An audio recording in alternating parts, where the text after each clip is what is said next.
আমাদের দেশে কিছু মৌলবী সাহেব আছে, এটি দোয়াই করে কবে বন্যা হবে, তুফান হবে, ফাউন্ডেশন আছে, টাকা তুলো, খাও, দেও। আমাকে অনেক সময় অনেকে অনেক বাজে কথা বলেন, কটু কথা বলেন, হজম করে চলে যায় যে আমার ভাই হয়তো ভুল করেছেন। আমি আবার তাকে পাল্টা বলতে গেলে অসুন্দর হবে, মানুষ ইসলাম সম্পর্কে ভুল ধারণা নেবে। আমি সবর করার চেষ্টা করি। আল্লাহ আমাদের সব ভাইকে সেরকম হওয়ার তৌফিক দান করুন।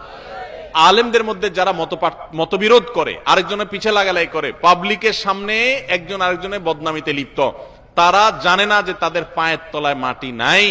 এই দেশে ইসলাম বিদ্বেষীরা ষড়যন্ত্র করে কত ভয়ঙ্কর গর্ত খুঁড়ে রেখেছে, এটা যদি তারা জানতো তাহলে এই কাদা ছড়াছড়ি বাদ দিয়া সেগুলোর বিরুদ্ধে তারা লাগতো।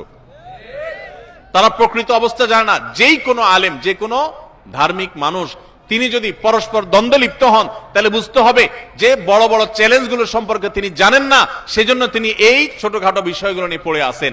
আমরা নিজেদের পিছনে লেগে আসি। আজ শয়তান আমাদেরকে একজনের পিছনে একজনের লাগাই দিছে। আপনারা সাধারণ মানুষ হবে, আপনাদেরকে আমি একটা অনুরোধ করতে চাই, সেটা হলো হুজুররা যদি নিজেরা লাগালাগি করে, আল্লাহর হস্তে আপনারা ওই লাগালাগি করেন না, হুজুরদেরকে আপনারা অন্তত বয়কট করবেন। যে আমরা এই সমস্ত খোঁচাখুচি করা মানুষগুলোর সাথে নাই। এবং অনেক সাধারণ মানুষ আছে, এক হুজুরের ভক্ত হইয়া আরেক হুজুরের 14 গোষ্ঠী উদ্ধার করে, আছে না নাই? ফেসবুকে জিহাদ করে দেখবেন, জিহাদ এটা হলো শয়তানের জিহাদ। যে এক হুজুরের পক্ষ হইয়া আরেক হুজুরের বিরুদ্ধে লেখা গালিগালাজ করতেছে। আপনার কে শিখাইছে?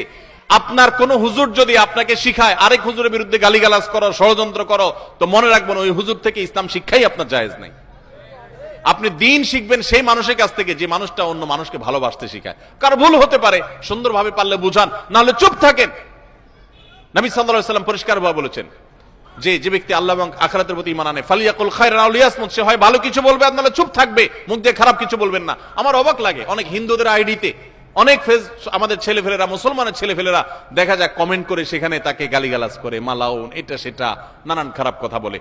আমাদের সাহাবীদেরকে আপনি দেখাতে পারবেন যে তারা কোনো অমুসলিমকে গালিগালাজ করতেন? অন্য ধর্মের মানুষের প্রতি সুন্দর আচরণ করবে, সে ইসলামের সৌন্দর্য বুঝতে পারবে। আল্লাহ তাআলা আমাদেরকে হেদায়েত দান করুন। তাহলে পারস্পরিক কাদা ছোড়াছুড়িতে আমরা নাই, কি বলেন? আমরা নাই, আমরা কখনো করব না। এতে যা হয় হোক, দলাদলিতে আমরা নাই।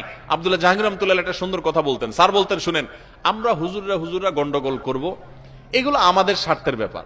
আপনি অযথা আমাদের পিছনে আয়সা আমাদের স্বার্থ উদ্ধারের আপনি উসিলা হলেন, মাধ্যম হলেন, আপনার কি লাভ হলো? আপনার আমলটা কেন বরবাদ করলেন আপনি আমার জন্য, আরেকজনকে গালিগালাজ করে? এই জন্য কোন হুজুরের ভক্তি করতে গিয়া আরেক হুজুরের শত্রু হতে যাবেন, আরেক হুজুরের গালিগালাজ করতে যাবেন। এবং মুসলমানদের পরস্পর এক দল আরেক দলের গোষ্ঠী উদ্ধার করলেন, উনি একপন্থী, উনি আরেকপন্থী। ভাই, আপনারটা আপনি প্রচার করেন, আরেকজনকে গালিগালাজ করবেন না। মনে রাখবেন তো ইনশাআল্লাহ?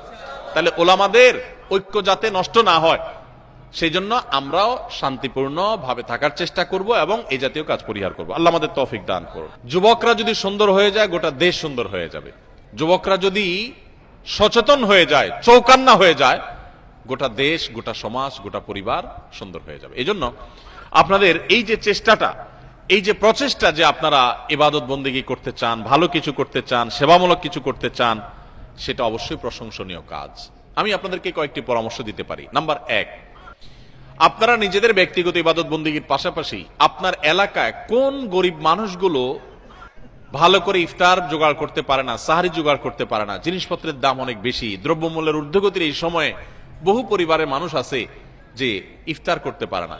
ইফতারের ব্যবস্থা তো অনেকে করে, অনেক পরিবার আছে সাহারির ব্যবস্থা করতে পারে না, যে তাদের সাহারির ব্যবস্থা নাই, একটু মাছ দিয়ে দুটা ভাত খাওয়ার মতো টাকা জোগাড় করতে পারে না। তাদেরকে খুঁজে বের করেন, বের করে এরকম মানুষগুলোকে তাদের পিছনে, তাদের পাশে দাঁড়ানোর জন্য সামাজিকভাবে উদ্যোগ নেন। ধনীদের কাছে যান, যে আপনারা একটু সাহায্য করেন, তাদেরকে উদ্যোগ নেন। নিজেরা যা পারেন দেন, মানুষের কাছ থেকে নেন। এলাকার ইমাম সাহেব, গণ্যমান্য মুরব্বী যারা আছেন তাদেরকে সাথে রাখেন, সবাইকে সামনে রেখে মুরব্বীদেরকে, এরপর এই সমস্ত সেবামূলক কাজ করেন ইনশাআল্লাহ। তাহলে আল্লাহ তাআলা আপনাদেরকে আদর্শ যুবক হিসাবে সমাজের মানুষের সবচাইতে উপকারী কাজগুলো করার তৌফিক সামনে আরো বেশি দিবেন। এটা একটা কাজ। আরেকটা কাজ হলো, আজকে আমাদের আসুন্নাহ ফাউন্ডেশন আপনারা দেখতে পাচ্ছেন। আল্লাহ তাআলা আমাকে আসুন্নাহ ফাউন্ডেশন গঠন করার আরো 1 যুগ আগে আমাকে আল্লাহ তাআলা ছোটখাটো কিছু সেবামূলক কাজ করার তৌফিক দিয়েছেন। অনেক বেশি করতে পেরেছি তা না, মানুষের কাছ থেকে চেয়ে চিনতে নিয়ে গরিব মানুষদের পাশে দাঁড়ানো, ঝড় জলোচ্ছ্বাসে, বিভিন্ন সময় বন্যায়, সাইক্লোনে অভয় মানুষদের পাশে দাঁড়ানোর জন্য ছুটে ছুটে আমি গিয়েছি। যখন আমার বয়স অনেক বেশি ছিল না, তখন থেকে এক ধরনের ব্যাকুলতা ছিল যে মানুষের জন্য যদি